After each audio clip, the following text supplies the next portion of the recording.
Are you the quantum mechanics? Yes, we are the quantum mechanics. Also known as the justified ancients of woo-woo. If you're interested in the paranormal and the high strangeness, we're the podcast for you. Whether you're a believer, a doubter, or somewhere in between. I'm Ben. And I'm Peter. And we are the Quantum Mechanics. We are the Quantum Mechanics. And let's start. We have a new Patreon this week, do we not? Is it not Tobias? Is that Tobias. Right? Tobias. What a great name. Thank you for joining us at patreon.com/TQM pod. Thank you to all our Patreons for helping us keep the show on the road, buy books, buy various bits and pieces. I just bought some stickers that will go on our little pads on our mixing desk. If you want to know what we're spending the money on, that's what we've done, so we can write on them and know we know what we're doing rather than pressing the wrong buttons. Our production meetings are so exciting. Yeah. But if you become a Patreon, you get our main episode a week early. You get our exclusive episode, Ben and Peter's Extra Scoops. I would describe it, we still do stories and stuff, but it's a bit of we're a bit more, I would say rambly, but we're a bit looser, aren't we? A bit looser, yeah. It's kind of like an after party. Yeah, that's a good description. I like that. Access to the Discord server, lovely community there. We post lots of stuff. So, yeah. Dip on in to become a Patreon at patreon.com/TQM pod, or if, depending on where you get your pods, click the link in the show notes. It's great to be supported, so thank you. Tonius, who loves you, baby? Yeah, indeed. Is that a little bit of a clue of what we've got coming up today? It is. It absolutely is, because you did an episode about helpful ghosts, and we've done quite a few conversations over the many episodes that we've done about people interacting with entities. It usually doesn't end up well. Sometimes it's a warning, but sometimes there's a really deep connection with something paranormal that often helps people or carries a more of a warning than just don't do this thing. There's something going on here. Mary loves Dick. Mary loves Dick. That's exactly right, Derek. That's exactly right. Good to see the voice of Derek Akura almost spiritually coming through our mixing desk. So we're going to hear another voice in a minute, because for anybody who doesn't know the name Telly Savalas, it probably means you're a lot younger. Who loves you, baby? Than us. But Aristotelis Savalas, his real name, born on January 21st, 1922 in New York. As you can probably guess, the son of Greek immigrant parents. Yeah. His father, Nicholas, ran a restaurant. His mother was an artist, and he grew up speaking Greek before he spoke English. He was old enough to have, of course, served in the Second World War. He worked as a radio announcer, and he gained a reputation in the army, or the military, I should say, as a man of practicality, and he's defined by zero mysticism. He also played Theo Zero Kojak. mysticism, what does that mean? So he literally he wasn't religious, he didn't believe in ghosts. Right. He was beyond an atheist. He did have no views about any of that sort of stuff. Yeah, got you. He was just unflappable. But he played this character that many mums, I know my mum did, really almost swooned over, the bald-headed New York cop detective who basically was the star of television through the 70s. Kojak. And of course that was his catchphrase, "Who loves you, baby?" And he always used to have a lollipop in his mouth. Yeah, I'll tell you what, there's a weird little fact. When I was a kid, I loved collecting toy cars, right? And it's weird, everybody wanted like the James Bond Aston Martin, which I did have, and all those kind of things. But I don't know why, whether I chose it, whether it was bought for me, I had Kojak's car. Which is not what is Kojak's car? I can't remember what it is now, but it's like a normal sedan. It's like a Buick or something. It was nothing, around that time it was like the Starsky and Hutch car or the James Bond car.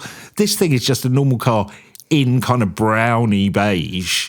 But I remember it had a plastic figure with a gun who would stick out the back window and kind of, and look like it was fired. I don't know if it was. It was hard to see because there was no detail or paint on this person. It was just a red figure. But I loved it. And I can't remember being particularly into Kojak. And it was the most innocuous, plane car ever, but I loved it. I've still got it somewhere. It's one of those when you're playing in the playground, you have to announce the car as what it is. Yeah. Here comes Kojak's car. Oh, yeah. Kojak's car. Oh, Yeah, exactly. Well, I wanted to open with him because we've spoken about his story before, but we've never really gone into it. And I discovered, it was only a couple of weeks ago that I discovered there was a nuance to this story. But first of all, let's hear the story. I shall set it up. He told this in 1993, which was just a few months, sadly, before he died. And he sat before a TV camera for the Australian paranormal series, The Extraordinary. And he related this. So I think what we'll do, it's about 5 minutes long. So bear with us. We'll keep the mics open and talk over it where it seems fit. But rather than explain what the story is, let's hear it from the man himself. God knows how many years ago. Let me think now. 58, 59. It's a lot of years ago. Now, I just left off a date. Beautiful young girl since left us. And it's about 2 o'clock in the morning, and I'm going home to Long Island after dropping her off. And as would happen, I ran out of gas. And I go into this White Castle restaurant. I says, is there a gas station open? He says, yeah. He says, you walk through the woods there. He says, get on the Grand Central Parkway, take it to the Cross Island Parkway. He says, and the gas station there open all night. Okay. So I am, start walking through the woods, a wooded area, not the woods, going up, and as I'm doing that, I hear a voice say, I'll give you a ride. I turn around. they've gone for the production. There you And there's have. this guy in the Cadillac. And I didn't hear the Cadillac. You hear the voice, and what do you see? I see a guy in a white suit, and I hear an effeminate voice. He say, I'll give you a lift. I said, that's very nice. I said, I'm going to a gas station. We get to the gas station, talking very nice.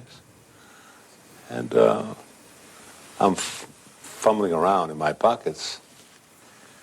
And he says, I'll lend you $1. Well, I didn't ask him for money. And the truth is, I was broke. And I said, well, look, I says, you know, I work for the State Department, and, well, anyway, give me your name and address, all right? Allow me to mail it to you, because I'm very embarrassed. Anyway, I go there, I get a can, pay for the gas. And we start driving back to my car to put the gas in the car, and I thought that was very nice of him. And then of the clear blue sky, he says, I know, I'm not going to mention the name, I know so-and-so.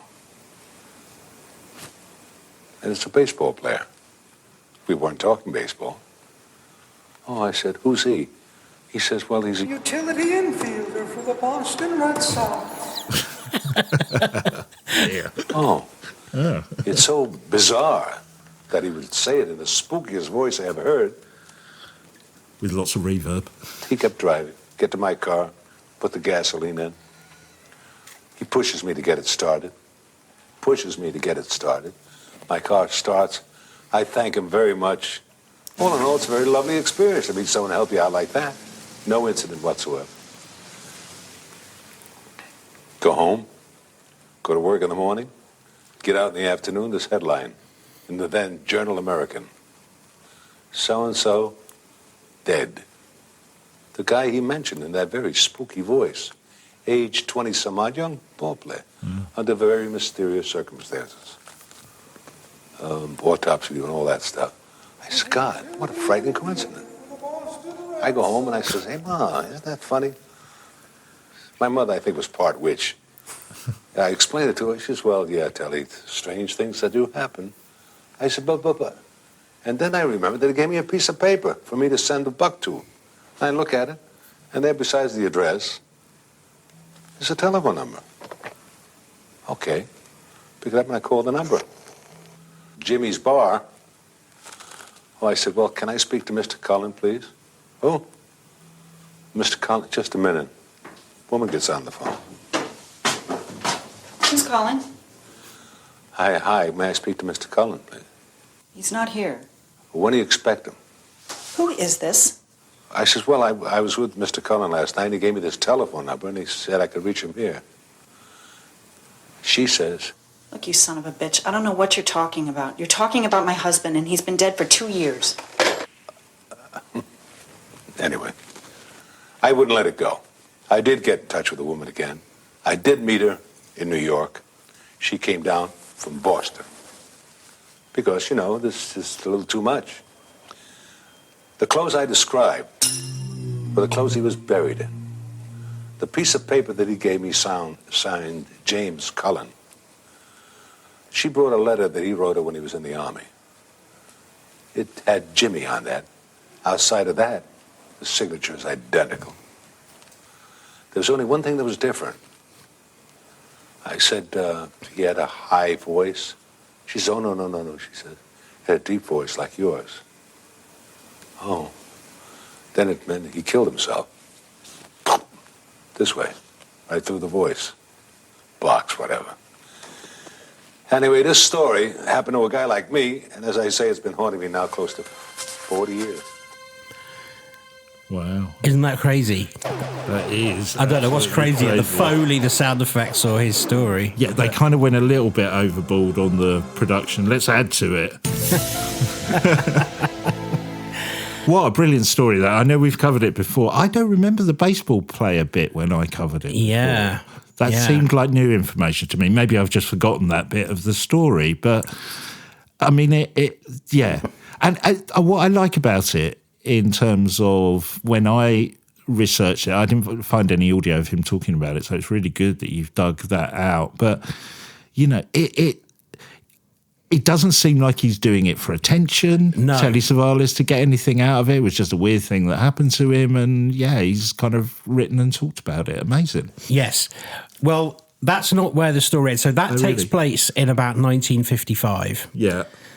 Years later, on November the 22nd, 1963, Telly is playing golf at the El Cabarello Country Club, which is in the San Fernando Valley. Yeah. And he describes that he's on the fifth or sixth hole getting ready to tee up. And then he hears that voice again, that same strange, high-pitched, airy voice, which somehow when that TV show It's got lots of reverb. It sounds like when Mr. Burns goes, turns into an alien on The Simpsons. Before you go on, though, there was quite... I know we use sound effects, and I'm sure people listen to us and go, we use them badly and inappropriately.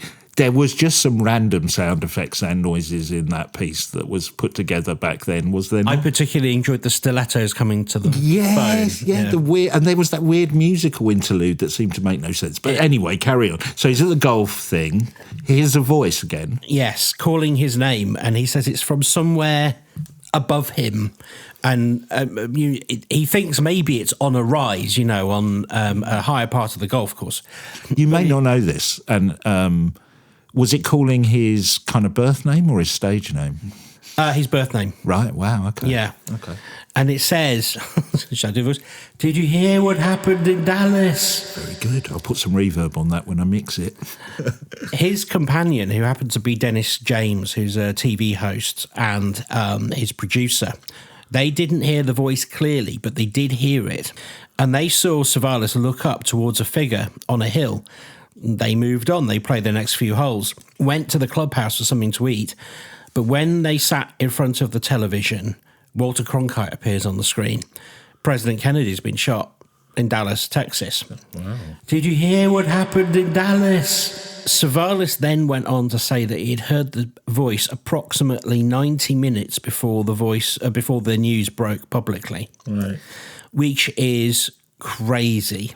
It's something, it's almost banshee like that, is it not? I know it's not quite how a banshee works, but that kind of premonition of death. Yeah. Although I don't know if Savalas had any connection with Kennedy. It seems a bit random. No, he didn't. No. Yeah. Well, he didn't have any connection with that baseball player. Right, yeah, that's true. Yeah. It's almost like it's trying to prove to him that there's a paranormal... Right, that I'm really paranormal. Yeah, thing. exactly, yeah. And the way that... before, so I haven't got audio of the bit where he talks about the golf club, but he says, it doesn't end there. I wish the hell it would. I don't comprehend. So he is quite frustrated by, as I said, he wasn't in any way didn't in any way have a paranormal bent, and so this just conflusticated him throughout his entire life. And very sadly, he died in '94. So, that was as much as we ever really got out of him. Although I have found references to people saying that he would speak privately about other instances where this voice and this character had appeared to him. Apparently, he never saw the character very clearly, although he did see a humanoid shape again.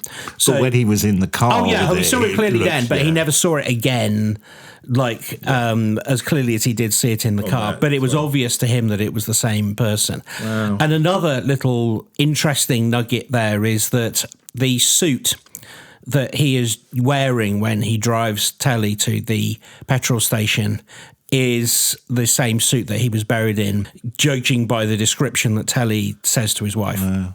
The other thing about that story, we've talked about this before, this kind of thing, is if you go with the story, Telly Savalas has been saved by a ghost who said, I'll take you to the petrol station. So Telly Savalas is sitting in a ghost car. I know. It doesn't make any sense. Gets ghost money. Yes. And pays for fuel. Real money. And then gets a lift back in a ghost car. Yes. That's just incredible. I mean, how does that, work? I was reading for the episode, the next episode I was reading a thing I was looking at the Society for Psychical Research, and one of their early members trying to figure out why do ghosts have clothes? Does that mean there's something spiritual about clothes? What does that mean? But a car, hello. Yes, and that works. Well, it's quite similar to some of those time slip cases that we covered, where people really do go and purchase something in a hotel that didn't exist, and then we can do somersaults in trying to explain, well, it was incredibly cheap because they were used to the prices before inflation 30 years ago. But it never goes so far as to explain why they would recognise current money, like even money from the 90s, which is, well within our adulthood. It looks different to money now, because money now is got plastic in it, and fivers look different.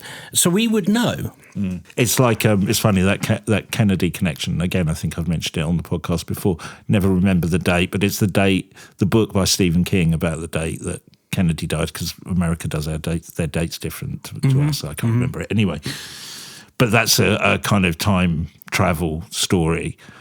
And the main character, he goes back and he basically writes down all sporting events so he can kind of do sports betting when he's there to kind of fund. The premise of the book is he's trying to save Kennedy from assassination, because he knows exactly when and where it's going to happen. But yeah, he kind of funds it by gambling, and then gets into all kinds of trouble with that, because the bookmakers that he's using, because they're kind of backstreet bookmakers, think there's something dodgy with him because he never loses. Do you know what I mean? So it's very interesting. But there's another bit of that story which I like at the start, where the guy who's found this portal, he runs a burger joint, and everybody says they're the greatest burgers they've ever tasted, and they're so cheap. And all he uses the time travel portal for is to go back in time and buy cheap beef mince that he can use in his restaurant. That's all he's using it for, really. It sounds like a version of Goodnight Sweetheart. It'd be a bit like that, yeah, a bit like that. Where he uses time travel portal to go back and have an affair. Yeah. Anyway, if you don't, even growing up in England, you won't know what that is. So, all right, the time travel, the time slip, are you just saying there are elements of it that feel... I was saying there's elements of it that feel congruous with what we've just heard, but I feel like this is the closest thing that we can get to of being like a guardian angel. Yeah, because a time travel thing, I mean, it's very specific. I must travel forward in time because I know Telly Savalas is going to run out of petrol and I'm going to need to take him. Was Telly Savalas famous at this point? No. I was going to say he probably wasn't, was he? No, as he said, he was working, in government. Yeah. So, but there are other cases that, I'm not going to cover them here. I've got some more exciting ones coming up, but there's quite a few cases of typical example. This is a real one. A woman gets stuck in the snow in her Jeep, doesn't know what to do, can't get out of it, can't get out of the ice. Car turns up, amazing four-wheel drive car, looks like he's just come out of a showroom. Man wearing white, almost like something out of Quantum Leap, gets out, described as incredibly handsome, manages to get her car out very easily, sort of turns around and goes, "No problem, ma'am," that kind of thing, gets back in the car, and before you know it, the car has vanished, she's back on the road. Who was that strange man? And then there are other cases where she's gone a little bit further and perhaps, or he, it happens to both sexes, of course, and they try and check the number plate, and the number plate doesn't exist, or in some cases they can't even work out what sort of car it was. So there's that real guardian angel element to it. Yeah. But here's a really nicely documented one, which is similar, but takes place in a completely different environment. Let me introduce you to Captain Joshua Slocum, who was born in 1844 in Nova Scotia. I'm not going to do a Slocum joke. I thought I was not waiting. going to do it. You could insert your own joke. jokes. He ran away to sea at 16 and didn't really come back. By the time he was in his 40s, he commanded his own ships. He'd already sailed around Cape Horn many times and had been shipwrecked off the coast of Brazil. He then built from salvaged timber a replacement vessel and sailed it home. He was, by any measure, an extraordinary sailor. I mean, that's a man's man, isn't it? It really that's is. more Captain Birdseye than Captain Birdseye. Yeah. He was also deeply practical. He was unromantic. He was sceptical. The sort of man who would tell you exactly how many knots he was making and precisely what the weather was doing, and he wouldn't waste a single word on anything that he couldn't account for. Which is why this account from him is so extraordinary. Because you see, in April 1895, at the age of 51, Slocum set sail from Boston aboard a 37-foot sloop called the Spray, which he had spent 13 years rebuilding, largely by himself, in a field in Fairhaven. Of course, he had no satellite navigation, there was no radio, there was no steering equipment. His chronometer was a tin alarm clock he'd bought for $1. He was attempting to become the first person in history to sail around the world alone. Right. He succeeded, but I'm getting ahead of myself, because somewhere near the Azores in the middle of the Atlantic, he took on provisions. Local well-wishers gave him gifts of food, cheese, plums, and he ate them together that evening. There's a good reason for me telling you this, but will come up. Right. By nightfall, he was in serious trouble. He had violent cramps. He was delirious with fever. That many plums will do that to you. Well, we're about to find out why. He managed, in considerable pain, to reef his sheets before the approaching storm hit, and he collapsed on the cabin floor. When he came to, the Spray was pitching heavily in a full Atlantic storm. He looked out of the companionway, and this is when he discovers he was not alone. And this is the description of what he saw, written in his memoir, published in 1900, under his own name. I saw a tall man at the helm, his rigid hand, grasping the spokes of the wheel, held them as in a vice. One may imagine my astonishment. His rig was that of a foreign sailor, and the large red cap he wore was cock-billed over his left ear. He was all set off with the shaggy black whiskers. He would have been taken for a pirate in any other part of the world. Or Captain Birdseye. Yes. Slocum thought in his fever that someone had come aboard to cut his throat. It was the entity that spoke first. I'm not going to do the accent. Signor, I have come aboard to do you no harm. I've sailed free, but I was never worse than a contrabander. I am one of Columbus's crew. I am the pilot of Pinta, come to aid you. Lay quiet, Signor Captain. I will guide your ship tonight. I'm loving his style. I like that contrabander. I was never more than a contrabander. Wow. One of Columbus's crew. The Pinta was one of Columbus's 3 ships, and she sailed from Palos de la Frontera in 1492, 400 years before Slocum was lying on the floor in that boat. The pilot steered the Spray through the storm all night, 90 miles on a true course. Slocum later notes with something close to professional admiration that Columbus himself could not have held her more exactly. The ghost told Slocum off at one point for eating the cheese and plums together. Specifically, he said, "You did wrong, Captain, to mix cheese with plums." Slocum went back to his bunk. He could hear the pilot singing as he steered through the night. By morning, the storm had passed. The fever had broken. Slocum was at the helm again. Wow. I thought the ghost was going to go, "You did wrong by wearing black shoes with brown trousers." That idea of him sort of telling him off for his diet, I think, is remarkable. Now, obviously, there's a rational explanation for this.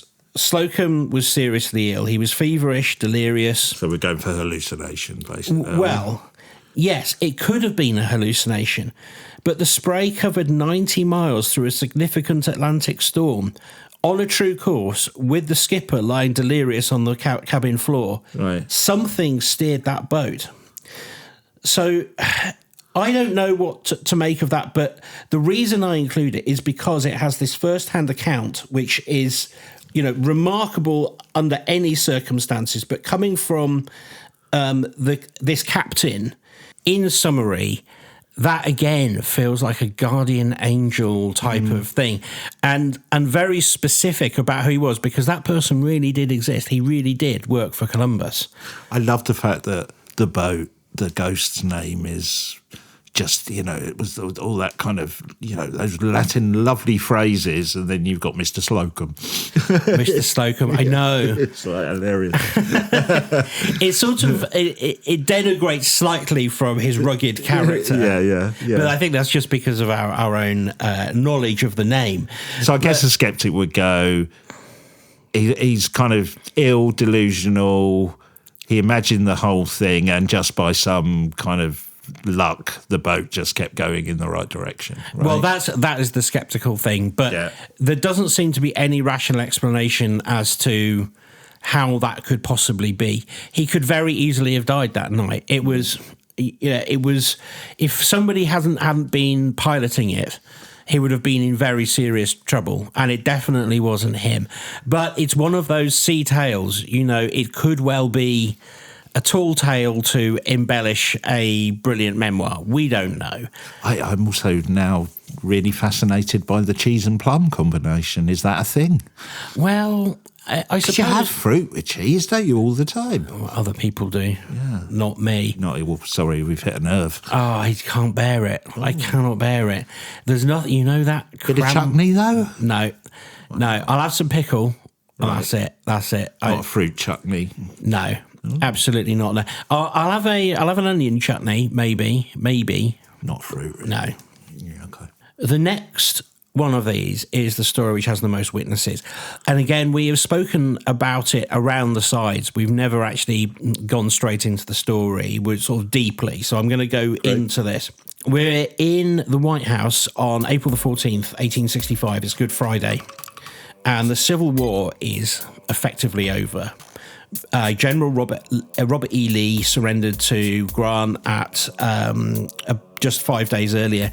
And after 4 years of conflict, there is for the first time some kind of relief in the White House. Mm-hmm. And at noon, Abraham Lincoln convenes a cabinet meeting.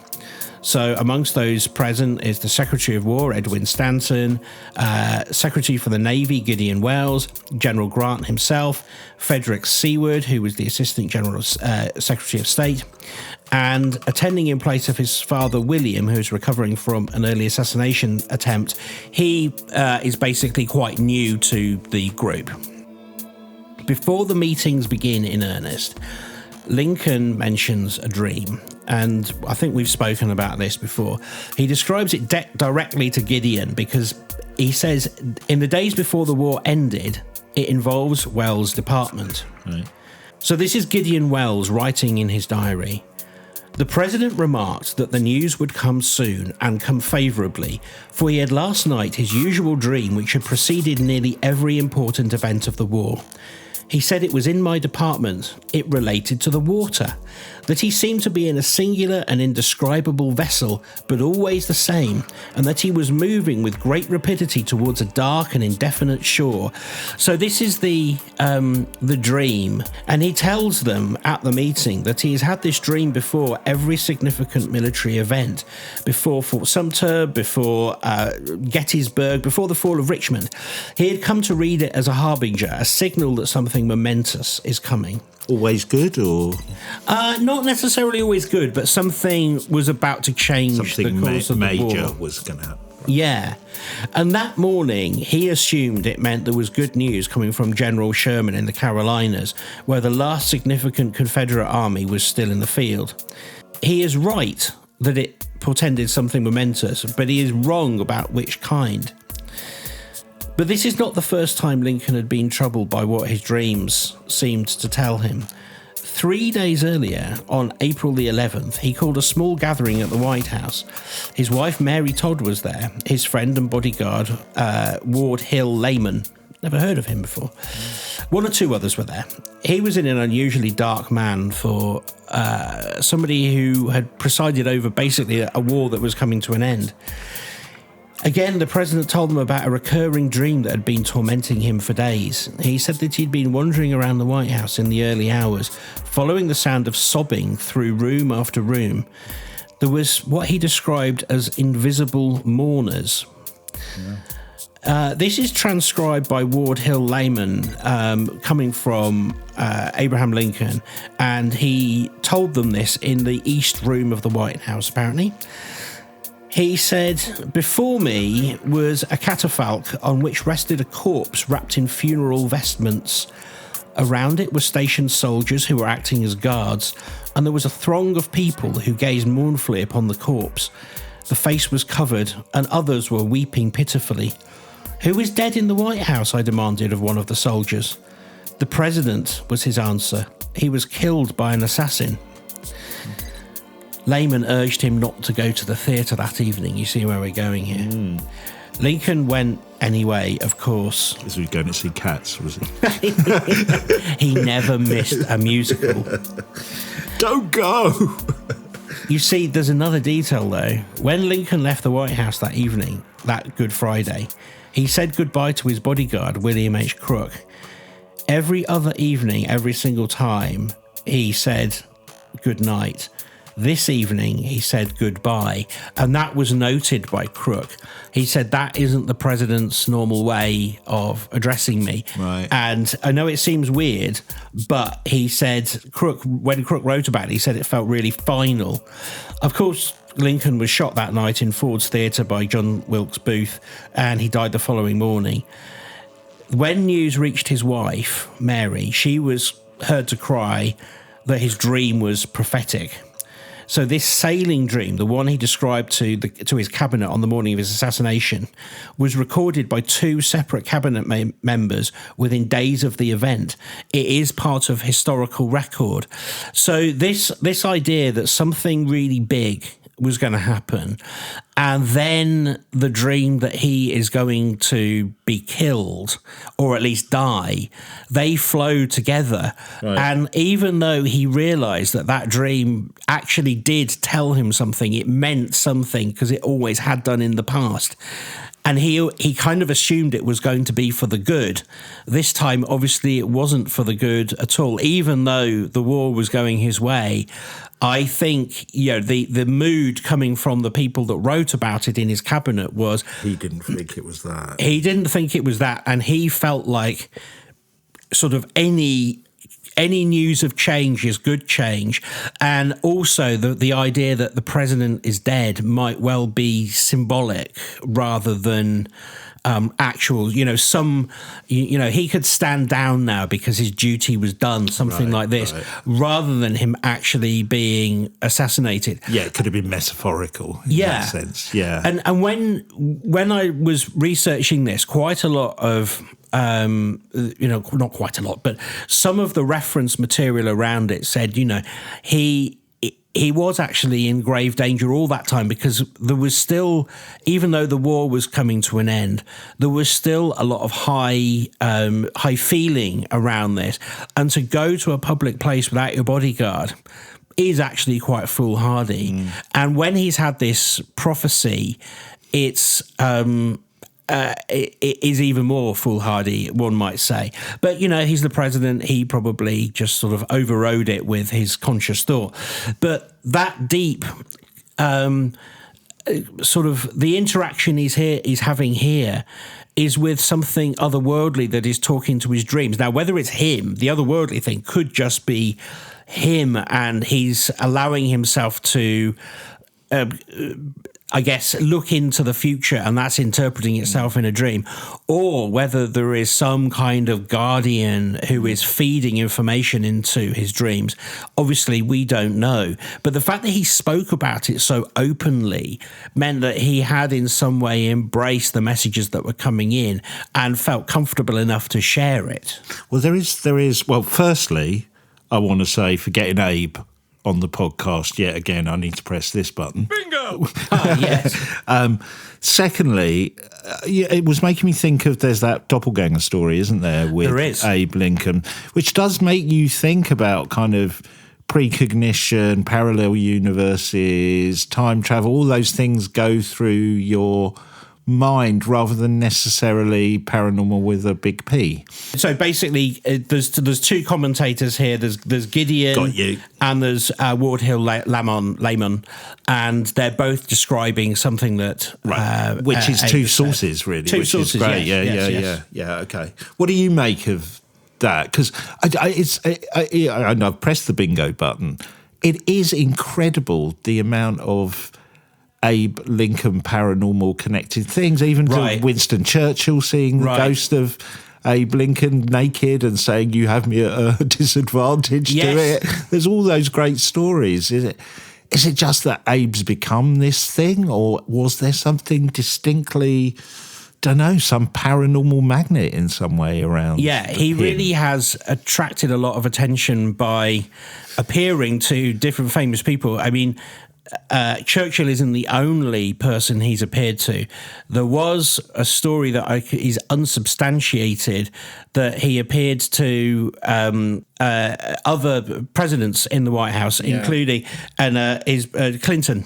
Yes, I do remember. I don't remember the details, but I do remember that as a story. Yeah. Yes, and the interesting thing is that it always seems to happen around a time where something is changing. So when he appeared to Churchill, obviously we're in the middle of the war, but the precise time that he appears to Churchill is when Churchill is deep in planning in what would become D-Day. Yeah. So I don't know what happened in the Clinton case. Perhaps it was something to do with the dress. Who knows? But the other thing about it is that a lot of the staff who've worked in the White House also report seeing Abe amongst over anybody else. Now, the one explanation is that there's an expectation that you might see him, but also he has the most distinctive look, doesn't he? Yeah. With the hat and the beard. You only have to watch the Electric Six video to know how iconic that is. And that kind of stovepipe hat, it might be that, there's kind of, two sub-explanations for this. One is that there are other people who dressed in a similar manner because it was the fashion and they're seeing other ghosts. That's kind of like a non-skeptical but sensible thought on it. And the other one is, of course, that people, they are so... They're so... imbued with the idea of what he looked like that they desperately want to see somebody around the White House that looks like that, and so they summon it up and imagine it. But also, if you think about it, the amount of paranormal stories that either come directly or indirectly from and about Abe Lincoln while he was alive may also feed that, might there? We're saying, this association with the paranormal, because he's, in life he had this connection with paranormal events, so it would make sense that people would see him in death or be drawn to see him in death is maybe a better way of describing it. Yeah, very much so.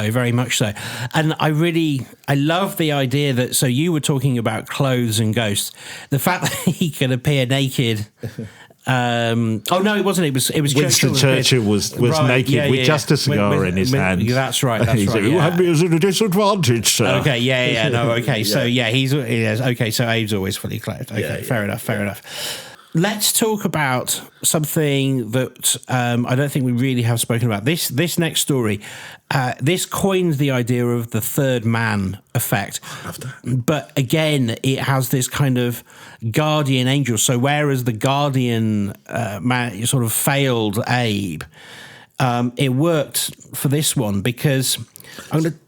I just wanted to go through. So just, I think most people know the third man effect, but it's almost, I guess it gets its name because there's almost is a guardian angel that's helping you do so. People would describe it in sports terms of being in the zone. I think I've described before, there's that Ayrton Senna around Monaco clip of him just driving like ridiculously, inches from the walls. And he just said he was just in this zone. And then as soon as they came over the radio and said, you need to slow down a bit, we're worried about the tyres, he crashed. The third man effect ended at that point for him. But before, he was just so in the zone, he said it was almost like an out-of-body experience. Yes. So the third man effect or fourth man effect, it does come from this story I'm going to talk to you about where they actually felt like there was another so this man is the origin, in the party. is it? This is the origin story. Wow, brilliant. Yeah. So this is Ernest Shackleton, 1914. Right. He's leading an expedition aboard a ship called the Endurance with a crew of 27 men, and they're aiming to make the first crossing of the Antarctic continent. They won't get close, but, we'll see why. In January 1915, the ship becomes trapped in pack ice in the Weddell Sea, and for the next 10 months, this ship is slowly crushed. On the 21st of November 1915, the Endurance sinks and the 28 men are marooned on the ice. What follows is perhaps one of the greatest survival stories in human history. Months of camping on drifting floes, then a desperate open boat journey to a barren scrap of rock called Elephant Island, just south of Cape Horn. But I'm going to take us forward to the final chapter because that's where the interesting thing for us happens. Shackleton takes 5 men in a 22-foot wooden lifeboat called the James Caird and sails 800 miles through the Drake Passage. Now, that is extraordinary. That's a very dangerous stretch of water. Lots of people have probably heard of the Drake Passage. The conditions were so extreme that experienced mariners have described the voyage as beyond the limits of what a vessel that size should survive. But they make it. After 16 days, against every probability, they make landfall on South Georgia Island. On the wrong side. The whaling station they need, the one with help, food and warmth, is on the northeast coast. They've landed on the southwest. Between them and rescue are unmapped mountains and glaciers that no human being has ever crossed. Peaks close to 10,000 feet and crevasse fields completely unmapped, of course. Shackleton, Frank Worsley, his navigator, and Tom Crean, his second-in-command, set out to cross South Georgia on foot. They've got no mountaineering equipment, and they have 3 biscuits each and some hot milk. They have been at sea. It didn't take it hot. They can warm it up. That's what I'm saying. Yeah. They could drink hot milk. Why didn't they get back in the boat? Because it's so dangerous to go around the coast. Right. They're better off on land. Put it on the rocks or something. Exactly. Yeah. They felt they pushed their luck to a limit in that boat. Got you. They've been at sea for months. What they're about to do, experienced mountaineers with proper gear, described as a serious undertaking. They do it in 36 hours, and every man on Elephant Island survives. But during that crossing, something happened. Shackleton described it in his memoir, published in 1919, under his own name, and this is what he writes. I know that during that long and racking march of 36 hours over the unnamed mountains and glaciers of South Georgia, it seemed to me often that we were 4, not 3. I said nothing to my companions at the point, but afterwards Worsley said to me, "Boss, I had a curious feeling on the march that there was another person with us." Crean confessed to the same idea. One feels the dearth of human words, the roughness of mortal speech, in trying to describe things intangible. but a record of our journeys would be incomplete without a reference to a subject very near to our hearts. Basically, let me be clear about what's happening in this passage. Shackleton says nothing to Worsley and Crean during the crossing. He keeps his experience entirely to himself. This suspicion, this sort of like, he even begins to hear other footprints, footsteps walking along with them. Right. And then afterwards, without prompting them, both men come to him separately and describe the same thing. This fourth presence, something walking with them across the ice. Now, there are scientific explanations for the sensed presence phenomena. Okay. Researchers have documented it in people under extreme physical and psychological pressure. The temporal lobe misfires, the brain generates an illusion of company as a survival mechanism. That's where the third man factor, it comes from a guy called George Geiger, who catalogued over 100 similar cases. Right. Mountaineers on Everest, solo sailors, prisoners of war, all that sort of thing. Is that related to, because I imagine there's, if we take the Senna or this, you're under so much stress, you're exhausted, you're really concentrating chemically, you're becoming overloaded with like adrenaline and all those things. That's that what right. It's about? Yeah. You're so desperate for something to happen. Now Geiger puts this forward as the sort of the guardian angel effect. Depending on your religious skewing, you could say, my guardian angel came to help me, and that's how I was able to achieve this particular thing. But and that accounts for some sort of seemingly unhuman thing that you've done, or inhuman thing that you've done. In this case, walk 36 miles for 36 hours across mountains that seem impossible. But what it doesn't account for is, so he sort of says, yes, it is an hallucination that comes within the head. But what it doesn't account for is these three people at the same time in the same place experience the same thing without comparing it to each other. Is it possible that all three of them had an hallucination? And we don't really obviously know. But in 1922, T.S. Eliot published The Wasteland, which is a celebrated poem in the 20th century. In the notes he wrote to explain the more obscure references, he said that the lines, "Who is the third who walks always beside you? When I count, there are only you and I together," was stimulated by Shackleton's account of his Antarctic expedition. The thing that came to three exhausted men on a glacier in 1916 became part of this T.S. Eliot poem because it was so...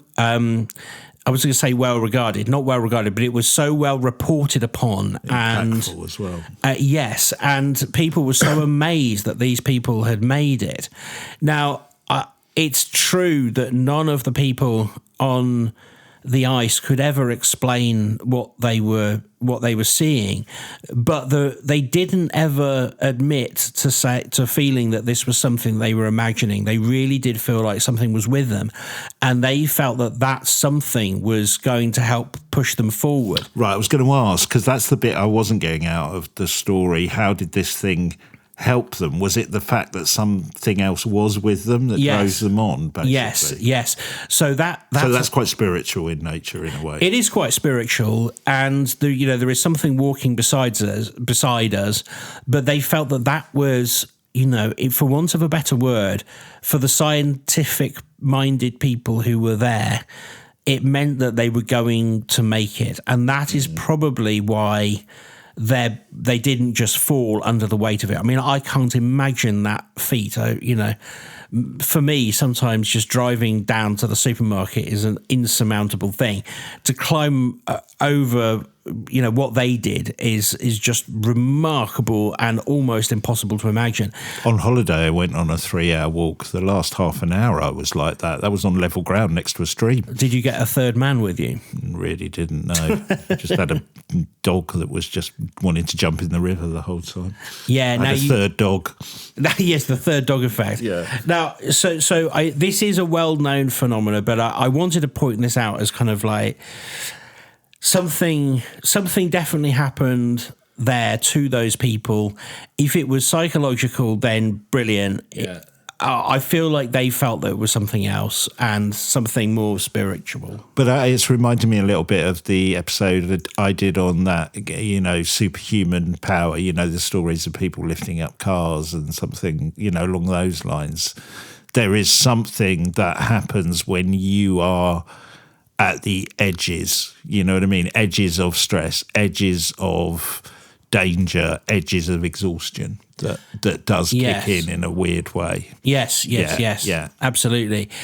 So that was a kind of a survival thing, and perhaps there was a paranormal entity. Something we have spoken about before, and I'm going to close this section with this story, is we've covered it before, but it's worth reminding because it fits into the same category. And then in the extra scoop, I've got one that I've never heard of before, which is kind of remarkable, and we can chat through that. Great. But do you remember this particular story that happened with Alec Guinness that he told to Michael Parkinson? So this isn't the one about the car one, is it? It is. Yeah. James So Dean. I'll keep it brief, but it fits I into love the this same, story. No, same category. don't have to keep it brief. It's just one of my favourite stories. So Alec Guinness, you probably all know him as Obi-Wan Kenobi, and he famously despised that particular film. He described it as fairy tale rubbish. But in 1977, he told this particular story to Michael Parkinson on the BBC. It happened to him in 1955, and that's kind of why I decided to include it, because that's the same year as it happened to Telly. Guinness had flown in from Copenhagen, and he had agreed to have dinner with an actress friend named Thelma Moss. This is in LA, of course. Sorry, I should have mentioned that. Didn't think it was in Slough. No, sorry. They were turned away from one restaurant for a dress code violation. Moss was wearing trousers. And then I love that. Can you imagine turning away Alec Guinness? Yeah, just, sorry, mate, you're not wearing the right stuff. Your guest's not wearing the right stuff. Yeah, she had to have worn a dress, and then from a second, which is the Villa Capri, apparently, because there was no table. They were standing on the pavement outside, wondering what to do, when they heard feet running behind them. And a young man came running up behind and introduced himself as James Dean. Dean was 24 years old. He'd just finished filming the film Giant. He had a Nando's gold card. He definitely would have had one of those.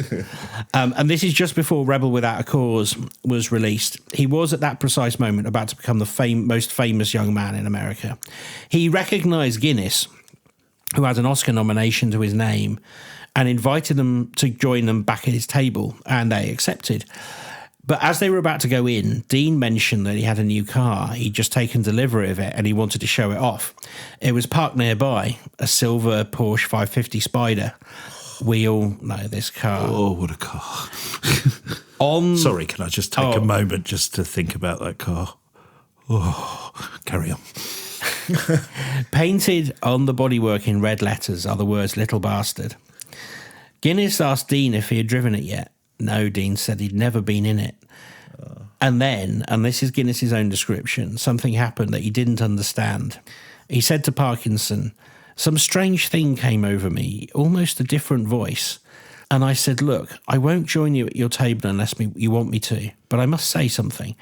Please do not get into that car, because if you do," and I looked at my watch, "if you get into that car at all, it is now Thursday, 10 o'clock at night. And by 10 o'clock at night next Thursday, you will be dead if you get into that car." Dean, of course, laughed. He's 24. He had this magnificent new car. And he found the concern of this older guy touching but absurd. Oh, I'll sell it then. Exactly. They went in. They had a brilliant dinner, apparently. Dean was funny. They became quite good friends that night. And then 1 week later, September 30th, 1955, at 5:45 in the afternoon, James Dean was killed when that Porsche collided with a Ford Tudor sedan. And it was on the junction of Route 466 and California State Route 41. He'd been in the car for less than 24 hours. Alec continues. He was dead the following Thursday afternoon in that car. It was one of those odd things. It was very, very spooky experience. I liked him very much. I'd have loved to have got to know him more. Alec went on to live until 2000, 45 years later. He said he never found an explanation for that. And in that instance, that felt very similar to me to what perhaps was trying to warn Abe. In that instance, it's speaking almost through, taking over Alex Guinness in that sense. I wonder if he felt responsible in some ways. There must be a bit of you going, God, if I'd have never said it. I'm not saying it would have made any difference, but there must be a bit of you that, especially if you don't understand why you said it. Yeah, no, absolutely. And he said he never did understand it. Like he used that phrase, another voice took over. And this is what I mean by I don't think we fully understand this third man, fourth man effect, because there is definitely something else going on here.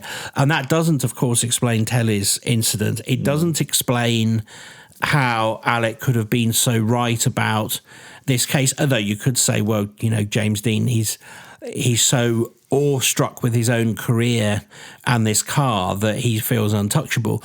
And it is a car that's probably very easy to crash, which I see was simple. The other similarity, I think, with the Abe case, we talked about a few minutes ago about how Abe had that haunting during his life and then became a haunted reputation after his death.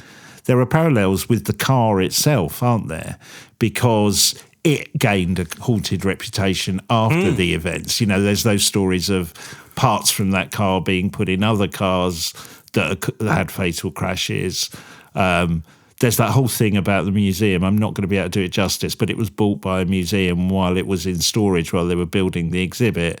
Their storage facility burnt down, and the only thing that survived was the car.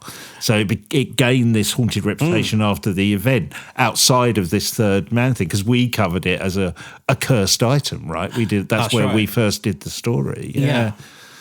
Well, It's sort of, whether it was cursed or not, that idea of being so precise about James's time of death, I think, that's weird. Is very strange. Because if you were just doing it as a warning, you would go, you're going to kill yourself in that car if you're not careful. Yeah, of course. You wouldn't say by this time next Thursday you will be dead. Who says that, right? No, exactly, exactly. And there was many instances of that when we were growing up, and our friends were buying, Golf GTIs or whatever they were. XR2s. Yes, there was always the warning from the parents, like, you'll end up in a ditch in that, or, I'll be picking you up from hospital. But this is a very different kind of feel about the whole thing. But out of all of them, Telly's story, I don't really know how one can explain that away in any other way of saying it's paranormal. I've racked my brains. I'm sure he racked his brains for many years about how that could happen. I can't find any possible explanation apart from there was something strange going on there. And I think it's important to this show because we always say, look for reasons why people might be lying, or follow the money, follow the trail of potential deceit. And in this case, I can't find one because he was quite reluctant to tell that story. Of course, he tells it on television afterwards, after the event. But by his own account, in the intervening years, he didn't really want to talk about it in public because it makes you sound a little bit crazy. Which one? The Telly? Telly, yeah. Because he's, by the 70s, he's a heartthrob. 15 years after this happens, he's known to, every TV viewer in the Western world. And if he goes on and tells a story like that, his agent's not going to be happy. There's going to be many people who go, I'm not going to watch him though, because he's obviously some kind of kook. And yet he feels like, okay, I need to unburden myself of this. And I think all of these stories are the well-documented cases which reflect back the world full of the undocumented cases where there is some kind of guardian angel, some kind of third man, some kind of premonition warning that just goes beyond, your Aunt Hilda came back to say that, your leg surgery is going to be fine. It's something where somebody moves or warns about a particular incident and you are able to take specific action upon it, or the entity even does that specific action for you in the case of the sea captain. And I've got another case of that. In the extra scoop, we're going to be covering the case of Katie Lentz, the priest who wasn't there. And that is another very, very mysterious, completely unexplainable tale. Excellent. Good. Oh, I look forward to that. Yeah, really good stories there. And yeah, the Telly Savalas one especially, it's that bit where he's been transported in a ghost car and been given money by a ghost, which he's used to buy petrol, and gets transported back in a ghost car. It just blows my mind, that. And like you said, the motivations, and also a bit like the Alec Guinness one, is what's the motivation apart from it being a good story on a chat show? But, you know, it could backfire because it could make you look kind of somehow culpable in that person's death, could it not? You know, rather than just a prediction. So I'm with you. Fascinating, good. Oh, what was it? The priest that wasn't there? The priest who wasn't there. That's what I'm I've looking called forward it anyway. to that. So come and join us for that at TQ. I always get it wrong. Patreon.com/TQM pod. We're going to get that right first time, one time. Or click the show notes to come and join us at Patreon to hear that. And yes, great. And I'm not quite sure what I'm going to do this week. I mean, you'll get this bit, Ben. I'm at that point in a book going, am I going to finish it in time? Yeah. Do I need to ditch now and do something else or keep going? So I'm in that difficult moment. If you get to the last page and find out it's fiction, I'll be able to hear your anguish from my house. Yeah, we won't need a microphone for that. I'll be going... Exactly. That's exactly right. But the shelf elves always have a way of bringing this to light. And the reason for doing this episode, I was kind of pondering on, because I'd wanted to do something with the third man for a while. And then I got speaking to some people I was working with who'd never heard of Telly Savalas. So I played them the clip that I played you all, and their jaws hit the floor. And I was like, right, okay, we need to do more about this. So I collected some more stories about it, and here we are. Excellent. Who loves you, baby? And it's the opposite angle to anything UFO, but obviously we'll be revisiting that area soon enough. Right, well, I'll see you on the extra scoop, and I'll see everybody else next week. Okay, cheers, bye. Goodbye.